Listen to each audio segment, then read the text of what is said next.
Okay, so Molly Mcgregor has agreed to speak to us today, and I'm really excited about this. Molly is one of the 4 co-founders of the National Women's History Alliance, and at the time it was the History Project, I believe, and then since it's nationwide now, and she's still serving on that. It was formed in Santa Rosa in 1980, and she was instrumental in having the month of March be designated as National Women's History Month. So, and is still trying to preserve the history of what women have accomplished.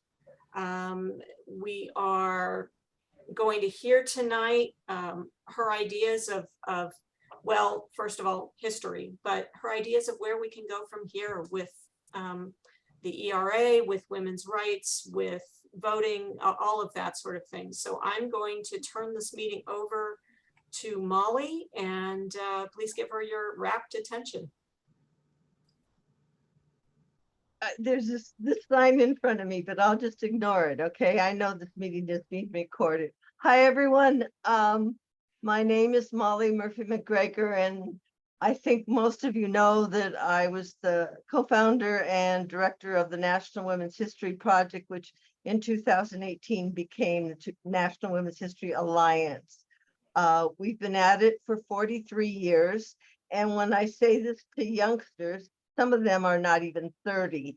So they just gasp at the thought that we started. I was just talking casually about the first time we did a Women's Places in the Curriculum Conference. And I said, yeah, our first Women's Places in the Curriculum Conference was in 1984.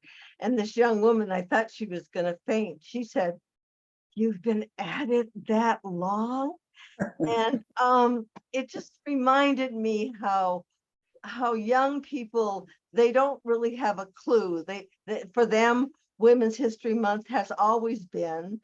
For us, the history began with women's International Women's Day. We had a celebration for International Women's Day, which was very successful. And my background is in teaching, and so I left teaching because I discovered I didn't know anything about women. One of the students in my class, I taught high school, and my second year of class, I was just this young kid teaching, thinking I was going to change the world because I was going to really encourage these kids to think differently, right? Anyway, a young man said to me, and Mrs. Obar, because at the time I was Mrs. Obar, Mrs. Obar, what is the women's movement? And I looked at this young man, and I'm the teacher. I'm supposed to know everything. And so I paused and I looked as intelligent as I possibly could and said, "What a good question. Let's divide into groups, and we'll look at that question from the perspective of the government, politics, religion, society, because of course the question does determine the answer always. It's like they say, what year were women given the vote? Well, women were never given the vote, but if you posit a question of given, then, anyway, so that's how it all began for me. I realized I went home to my sacred shrine of history books, and one chapter was all about Seneca Falls. I had outlined the entire chapter of the first Women's Rights Convention in Seneca Falls in 1848. I got straight A's in history. Clearly, I aced that test. But did I have any sense of the fact that the reason I was teaching high school was because of what these women and the women who followed them did? No, no one had helped me understand my connection to history in that way. And my greatest sadness is that by that time, my mother was dead, and I couldn't even begin to thank her for all that she had done for me, not only as my mother, but as a woman in history. So I came up to Sonoma County. I entered graduate school at Sonoma State, and I entered women's studies and became very, very much involved in women's studies. And at that time, I worked with the Commission on the Status of Women, which is one of the other organizations we might want to talk about, later. But I worked with the Commission on the Status of Women in their education task force, and I went to the county schools and said, most teachers don't know anything about women's history, and since we only teach what we know, I'm suggesting that we put a Women's History Week on the school calendar. Anyway, they went for it. There was really no opposition. I grandiosely said, and we'd supply the curriculum materials, not understanding that there were none. But anyway, that's where it all began. So we were able to have a Women's History Week. I went to a national conference that was chaired by Gerda Lerner, who gave us tremendous support. And that national conference embraced the idea of there being a National Women's History Week. And we had National Women's History Week for 6 years. We kept going back to Congress because each time, of course, because it was all around Women's Equality Day, so the date kept changing. So each time it had to be a new congressional resolution. And then finally in 1987, we were able to get the entire month of March declared as Women's History Month. So that's the National Women's History Alliance's connection with Women's History Month. In terms of Women's Equality Day, what happened is we, for Women's History Month, we were the only ones that were doing this. Remember, this was before Amazon. This was before, there were a few women bookstores, but not many. And there were really great resources, hither and thither. And Mary Ruth's daughter, who was the project director at the time, she killed herself bringing this all together. And we had a 32-page catalog of resources for women's history. And because of that, federal women program managers began to contact us. And federal women program managers are, as it sounds, they're government employees, right? They work for the government. And they said, you do this stuff for Women's History Month. What do you do for Women's Equality Day? And we said to them, and this is the truth, we said to them, what is Women's Equality Day? Now, I will tell you that this was 35 years ago, but still, we didn't have a clue of what Women's Equality Day was. And they proceeded to tell us that because of Bella Abzug, Women's Equality Day was a day that was celebrated by all federal agencies because she got it through Congress in 1974. That Women's Equality Day, which is the anniversary of women in the United States winning the right to vote, would be celebrated that year and every year henceforth.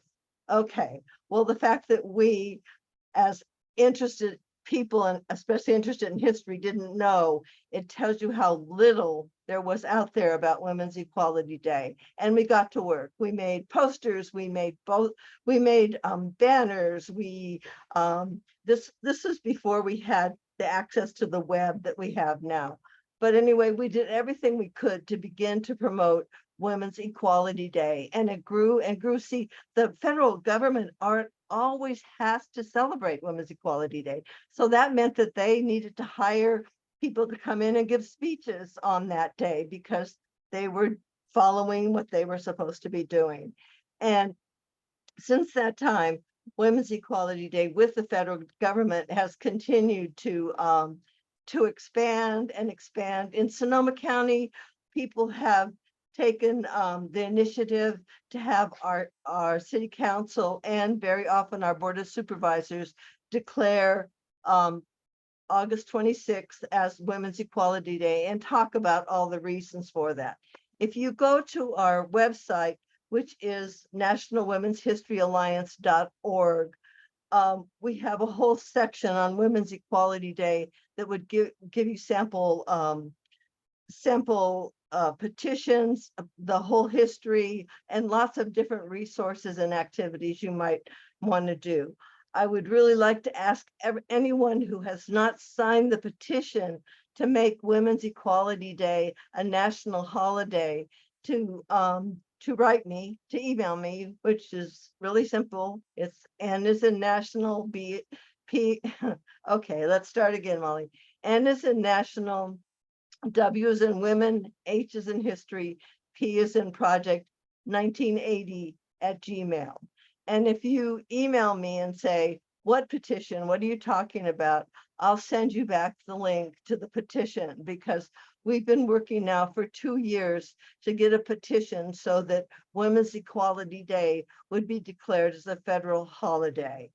We know it's going to take a while, but it took a long time for Juneteenth to come forward. So the more people that work on it, the sooner we'll have Women's Equality Day be a day of recognition and celebration of the 72-year campaign it took for women to win the right to vote.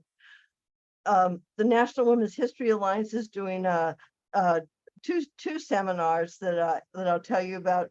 Well, again, if you go to our website, they'll be right there. But one of them is a press conference that announces our theme for next year, which is celebrating women who tell our stories.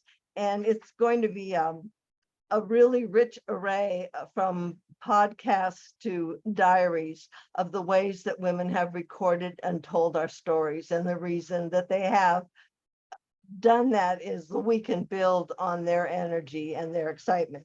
The other webinar we're doing is about the vote specifically, and it's on August the 18th. And again, if you go to our website, you can sign up to be part of that. That's what the National Women's History Alliance is doing as actually physical things. Our major goal, as ever since we become an alliance, and this is why I'm so interested in what Diana was saying, is to promote other women's history organizations. When we began, we were one of two. The National Women's Hall of Fame existed at the time, and then there was us. But the National Women's Hall of Fame was much more in terms of selecting individual women for the Hall of Fame.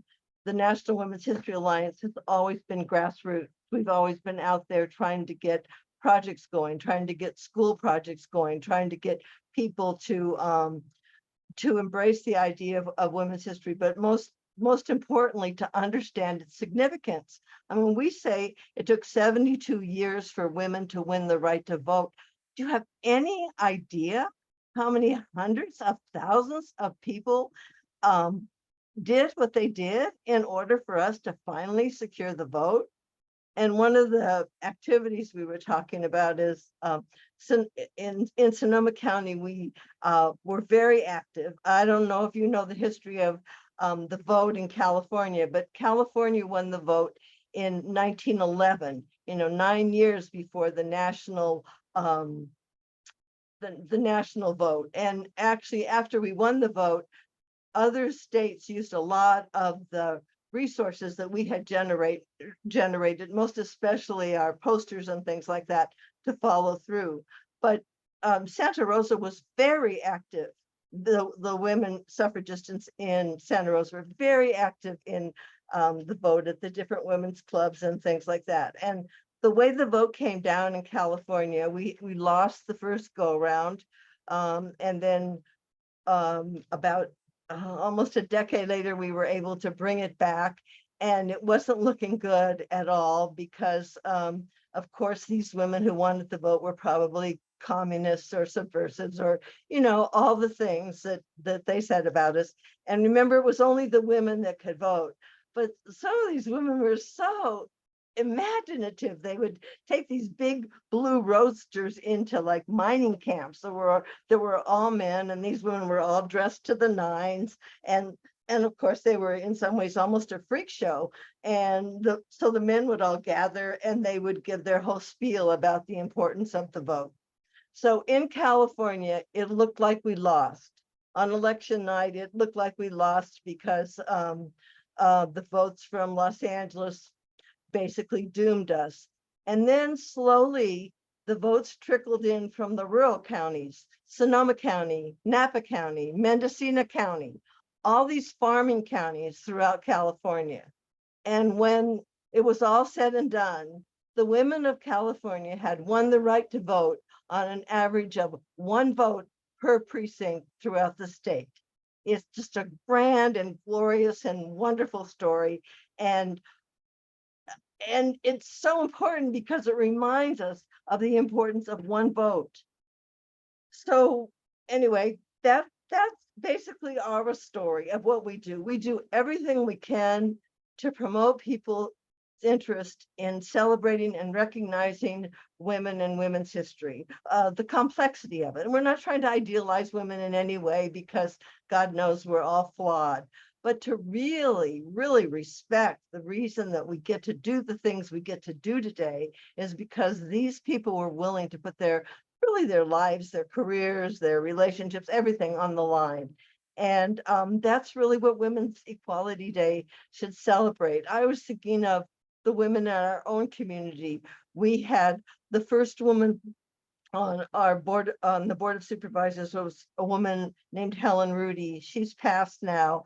And she was the one who really was really worked at the board of because we were the Commission on the Status of Women was a county agency, and so because we had Helen's support, we were able to shall we say, manipulate a few things hither and there.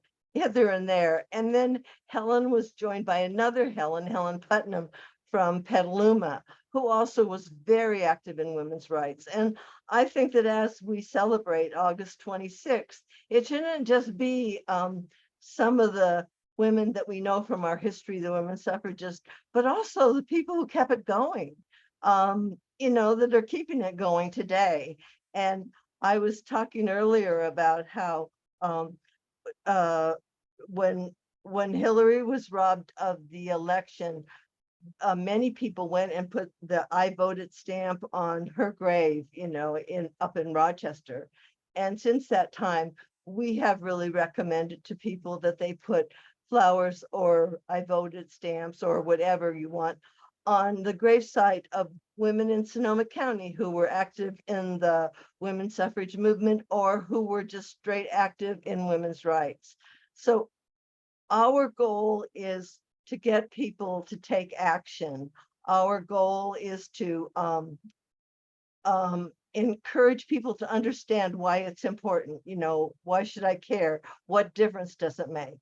It makes a big difference to have role models that we see have achieved the kind of success. Well, look at, we have a vice president of the United States that's a woman of color. If you hear young girls of color talk about Kamala, it's just with such excitement and energy, something they thought would never come to be.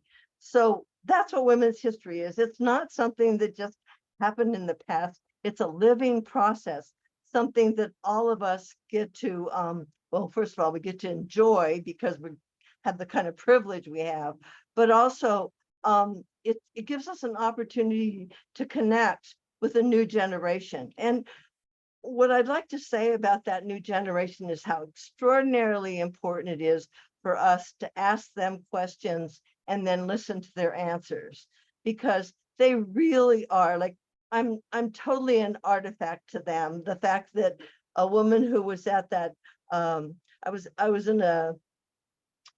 at Smith College in the audience, and these young women who were librarians were going through the papers of the people who had applied for this conference that I told you about, this national conference in 1979. And these young women are going through these papers and they say, these are the papers of women who were actually at that conference. And I turned to my friend and I said, truly, I have become an artifact, but I don't care. It's just, I'm glad for their excitement. I'm glad that they understand that because women came together at that conference and decided to make a plan, there was such diversity. We had nuns, we had NOW, we had AAW, we had the Girl Scouts, we had all those that went forth and multiplied. Today, in every state, there are literally thousands of women's history projects. And one of the groups I'd like to, pay tribute to is the Women's History Trail group, who they've spent and it started because of the centennial. Even though we were cut short because of the centennial and the epidemic, all this work had gone on before then, all this work. And so people just kept going, and they're still keeping going. There's markers now throughout the whole country that recognizes these these previously unknown suffragists for the work that they did. It's like recognizing that your community and you are part of history. So that's what the goal of the National Women's History Alliance is. And any way we can help people connect to other groups or promote what you're doing, that's what we want to do. We used to, of course, it's 43 years now, so we used to produce posters and women's history posters every year, because every year we selected a specific theme, and with that theme we selected specific women to honor, because again, they were women from every ethnicity, because we wanted to show role models of all of that. And next year's theme is celebrating women who tell our stories. We're not going to be doing individual women, but we are going to be asking people to tell us their stories, so that we can, again, make this more of a community effort, a community working together. They could even tell us their favorite Women's Equality Day story, because trust me, we've had some big mishaps, which sometimes end up telling the best stories. And then we've had some extraordinary successes where we did a project with I can't forget, in Philadelphia, you know, the National Archives in Philadelphia. That's not what it's called, but it's their most prestigious group. And we ended up doing an event with them. They have Harry Burns's letter from his mother on file there. Harry Burns was the guy who voted in Tennessee for suffrage that put us over the top. And we've just, so much has changed in 43 years. I can't even begin to tell you, but nothing compared to what we need to do. And we saw that with Roe v. Wade.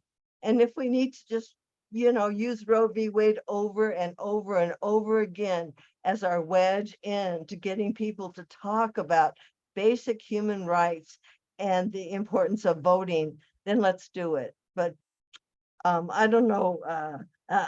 I had asked Amy, I said, how many of them have heard me talk before? Have you all heard this before? Would you like me to say something new and different?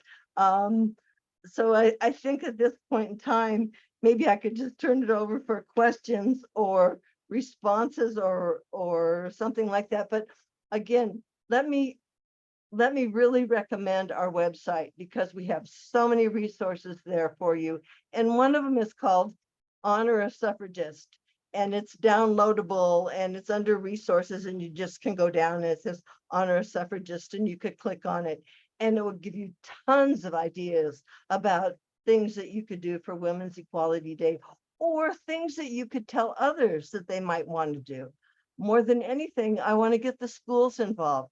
We need to have young people begin to understand the importance of our history and the importance of their history and the importance of them personally, of their, I don't want to say obligation, because that would scare them, but of their opportunity to move history forward. So, okay, I'll take questions. Anybody have any? Hi, Elaine, you're the only one I can see. I can't hear you though. Amy won't let me hear you. We have a picture. I don't know if Rebecca's still on, but we have a picture in the calendar of that beautiful day when everybody went. I mean, I don't know if you can see this. It's a little dark. Can you see that? It's all there's all the, I voted on her. On the tombstone. Yeah, yes. it's in the calendar. I think Rebecca might have a better picture, or maybe Amy can flash her picture if she has a calendar.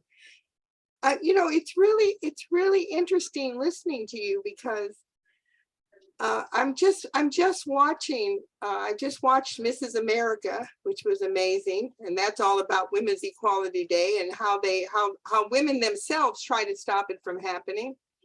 And Phyllis Shackley, you remember her, sweet Phyllis Shackley. And also, I really didn't know as much about Women's Equality Day as you just presented. So I really want to thank you for that. Oh, well, you're welcome. And I just want you to know that throughout the country, Army, Army and Navy bases, this is what I love. I love them when they send me some of the Brigadier General's proclamation for the day. And they'll say, you know, he sends it out to, you know, the whole world because they're all under his command. And it's all about the importance of celebrating Women's Equality Day. So You I know, think if their Brigadier Generals are doing that, we have to be able to get Congress to declare the. and one last thing I wanted to tell you is that I have an interview. Actually, I should probably give it to you for your archives of Helen Rudy. Uh-huh. I had her on Women's Spaces. Oh yeah, it's about a 30-minute interview, and she talks about, you know, she grew up in a farm and all her whole story, because she was a dear friend. So I just thank you for mentioning her.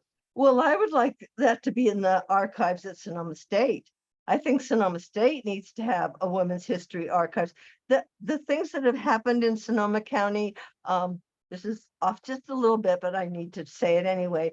I got real involved in women's studies when I first came up here. I knew nothing. I mean, you know, when people say now things that are racist, sexist, homophobic, or whatever, I don't jump down their throat, because I remember how stupid I was.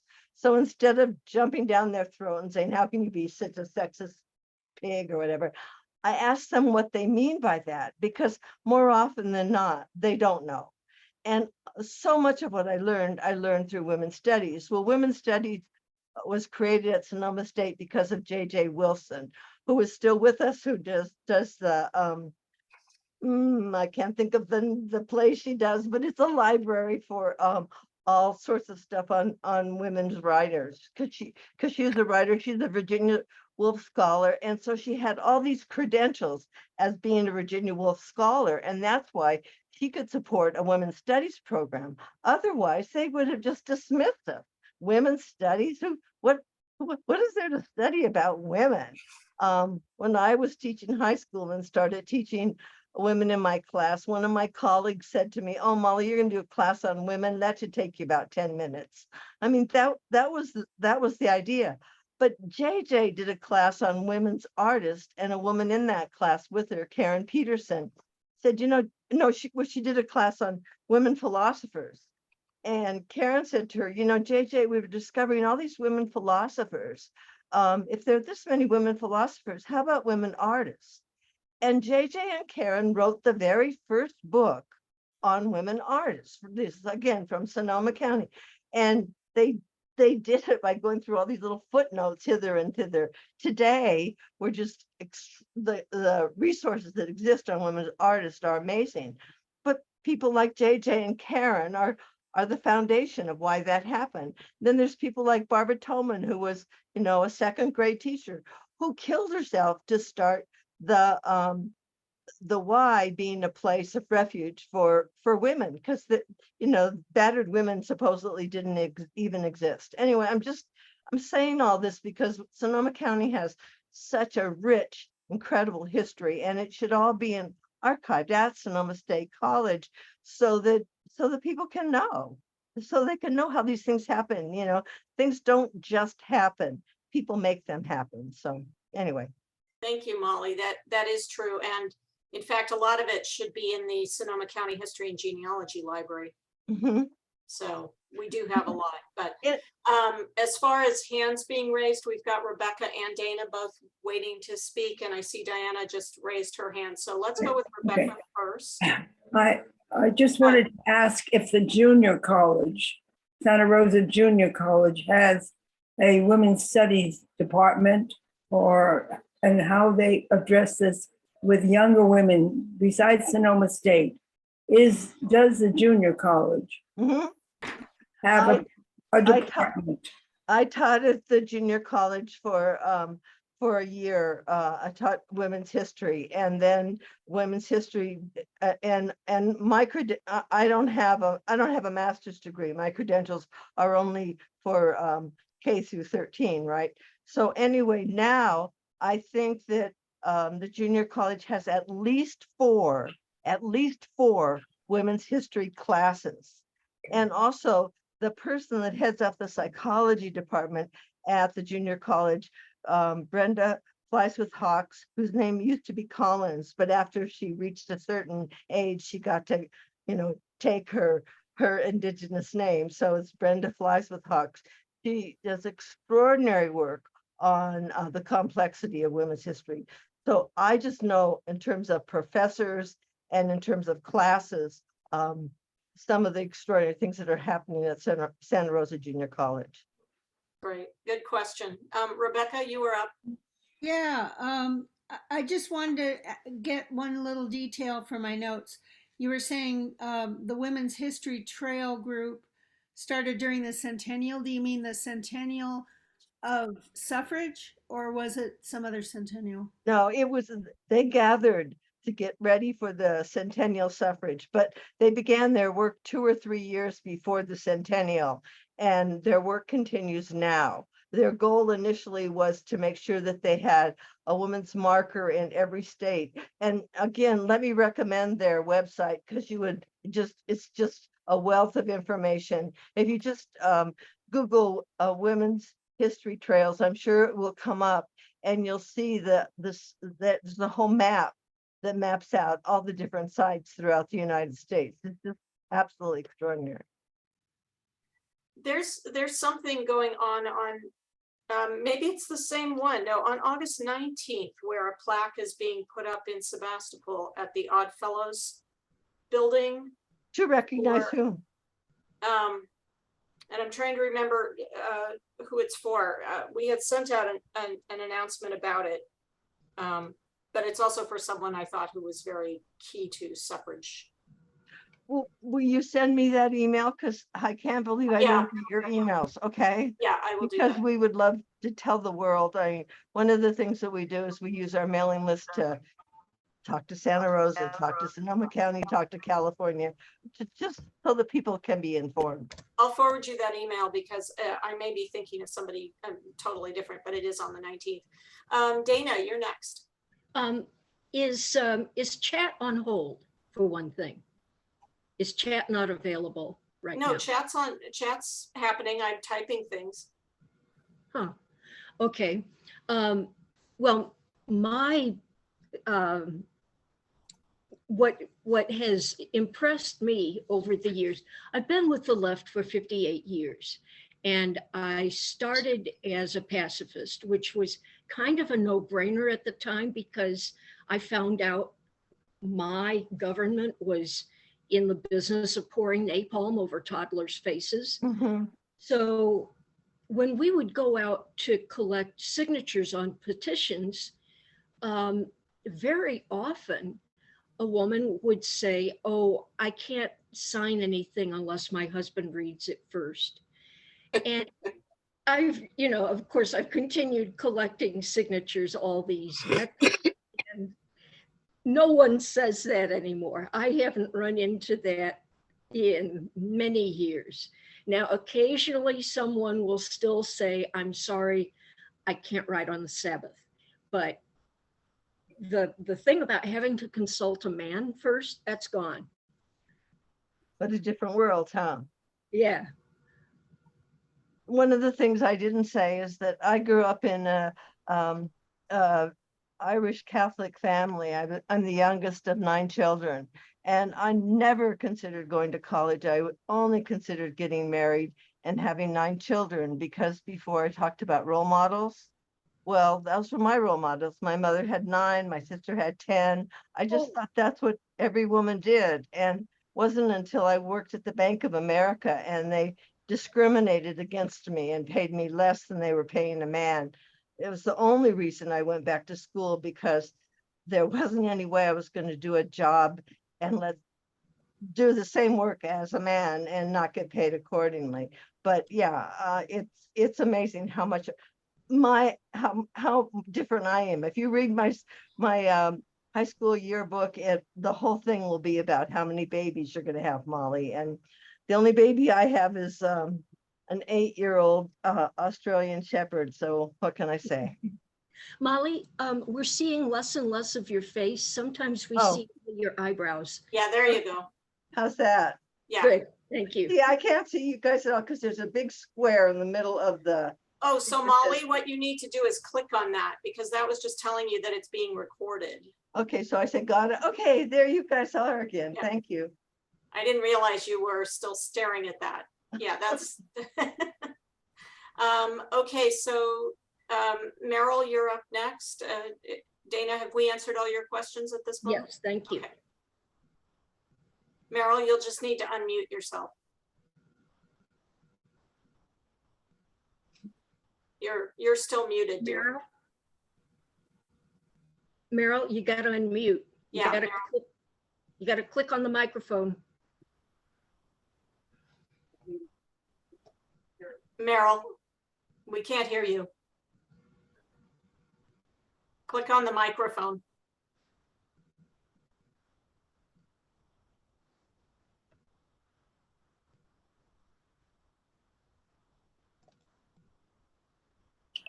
There you go. Okay. Yes. Thank you. Yeah, I just wanted to say that was such an interesting talk. And I was wondering if, wow, now this goes back a long time ago, but back in the 70s, my friend and I convened the Santa Cruz County Now chapter. And San Jose Now decided to have a month of leading feminists to give talks. And at that time, the auditorium at, excuse me, at the gymnasium at San Jose State was filled. And there was Gloria Steinem and Bella Abzug. And I was just wondering if you were there. Of course, I'm dating myself, but I just wondered, Molly, if you were there. Oh, no, but I wished I had been. I love those moments. I remember Rita Mae Brown coming to Sonoma County. And again, it was a full audience. And Oh, no. I just don't think any of us really appreciated the fact that we got to be there in that moment with these women who are making such extraordinary history. They were. Thank you. Are there other questions that we want to ask Molly or I had one more. anything else? I had one more question. Yeah. What is your feeling as you talk to other women across the country about what's going on with Roe versus Wade? And I feel I cannot seem to really put my finger on any movements that are happening. I've been trying to find, any kind of push. Do you know of any groups or any that are working on that right now that we need to be aware of and to promote? Elaine, I don't know about one monolithic group, but I have never seen, well, let's just take Kansas. I have never seen such an array of health providers, number one, that have really stepped forward to do something about this atrocity. But the thing of it is, I think that's what the people that you see working, they're working to make sure people vote.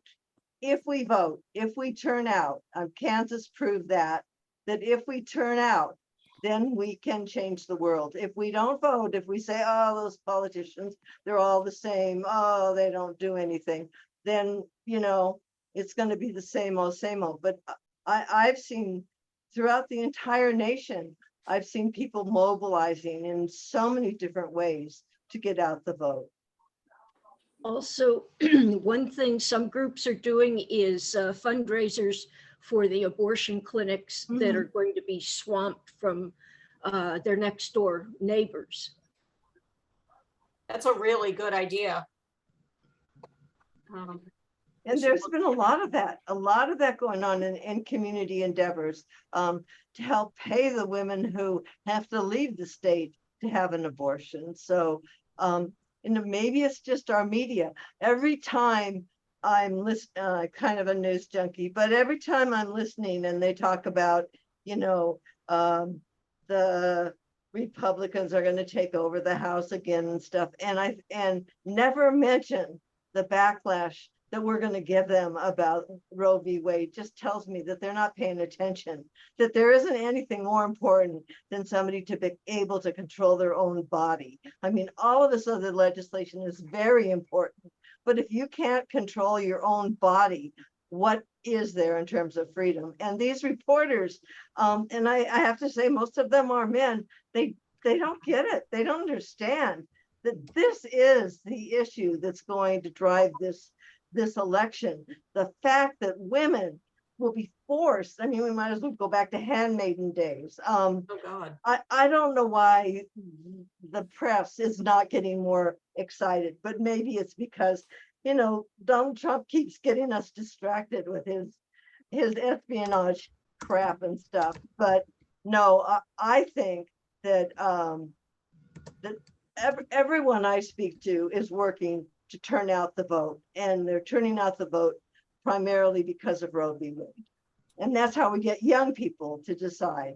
You know, young people who have really given up on us, remind them, you know, we live in California, and so we're so isolated from some of the restrictions that women have already gone through in their body, and we need to educate people about that.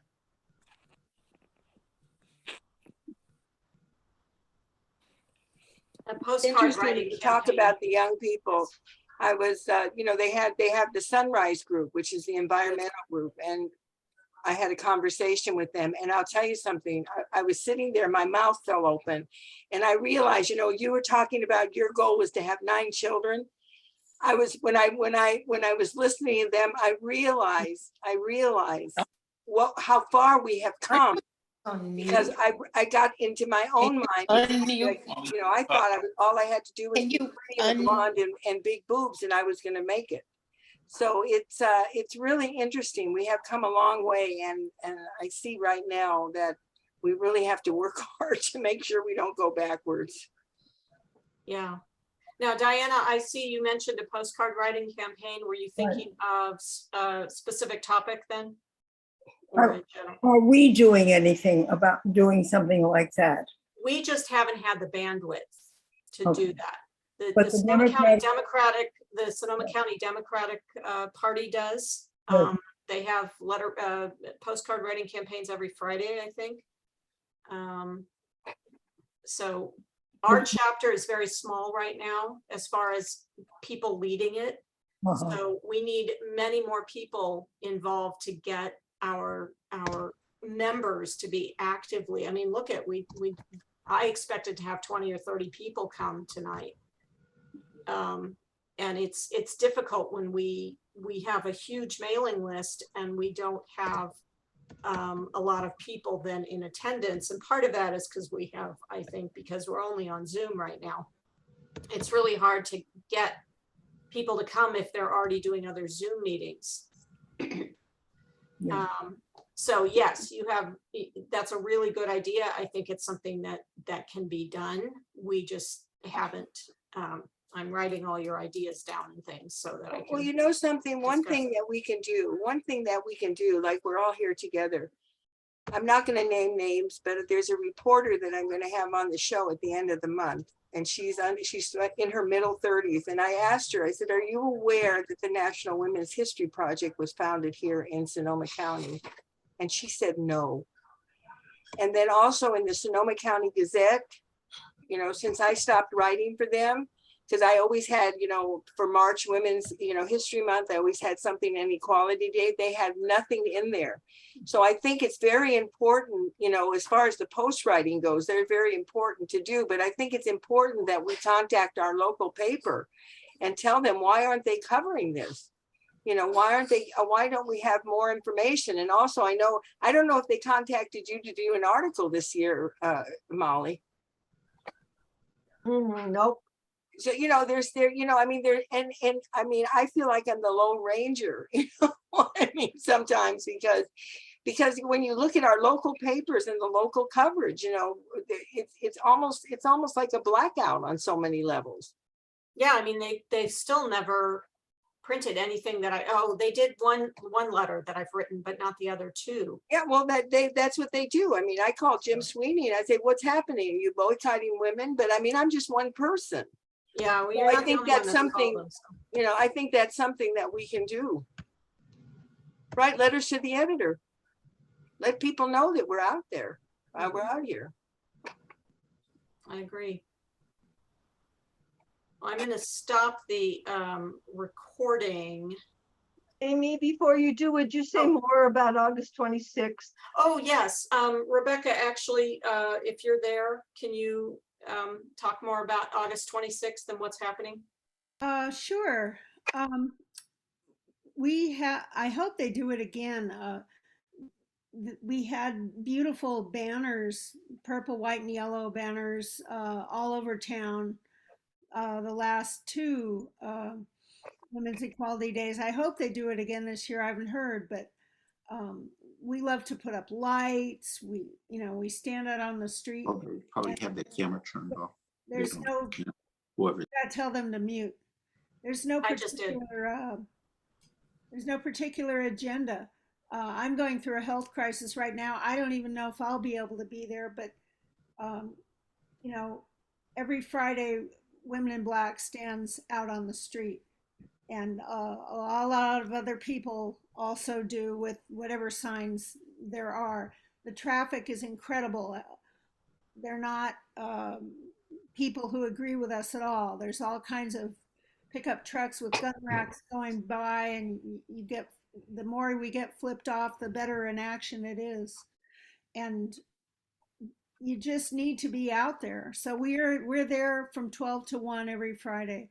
It happens to be the 26th this year, falls on a Friday. And so we'll be there with the blessing from 12 to 1. And, please do come and bring a really bold, big sign, a sign that can be read from a distance. That's one of the worst things that people do, is they bring a little scratchy thing that nobody can read. So bring a sign, and also do it in your own neighborhood. Do it somewhere. I think Courthouse Square is a really crummy place personally, but somewhere where there's actual volume of traffic flowing by. Like here we have, I don't know, 6 lanes in each direction going constantly. And literally thousands of people see you if you're there for an hour. So that's all I have to say. It doesn't have to be on Women's Equality Day. It can be any day. Any day that you feel like you got a little steam to blow off, just get on out there, I get out there with my earth flag sometimes, and I have to stop because I start crying. But, I have one that's now around for the ERA, and I have one that says abortion. I had this woman screaming at me saying, "Don't you know we've already got abortions in California?" As if there's like a wall and we're not part of a whole country and world that's working for women's rights. But it's opening people up. It's a very powerful thing to do. It's not a nothing at all. And it is what matters, is to be seen publicly.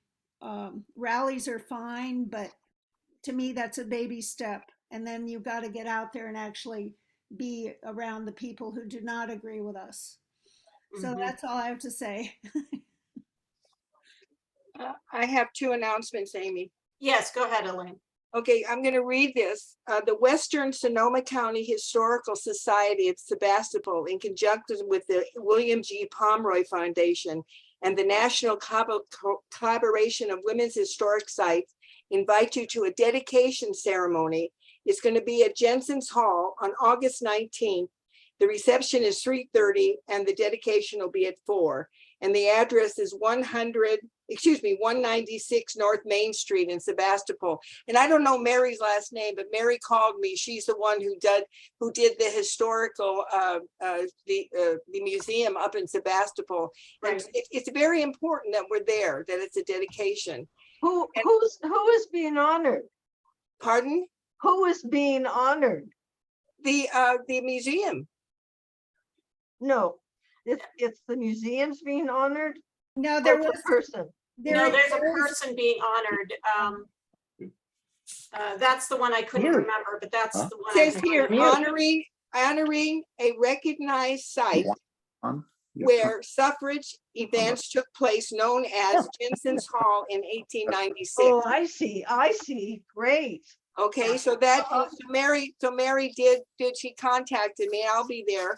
And then the second announcement I make, I'm proud to announce that on next Monday, I'm going to be interviewing Molly Murphy MacGregor. I'm so excited.